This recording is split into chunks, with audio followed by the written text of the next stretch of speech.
I really feel like I had an angel on my side. There are a number of circumstances where people, have no choice. There were so many teen girls who come up dead. They were associated with pimps. There's a number of teens like in the strip clubs.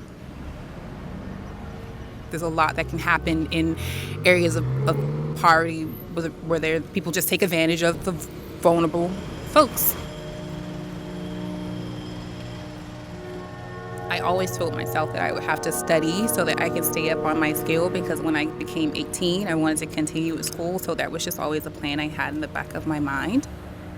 Once I turned 18, I made up whatever credits that I needed to make up, and the following year, I started college.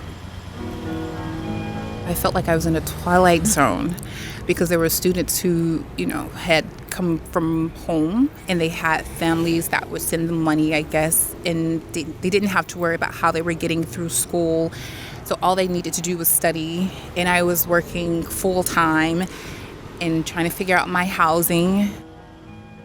So I had a number of jobs, and if my job would conflict with my school schedule, then I would quit that job. So my livelihood was important, but getting an education was the most important thing.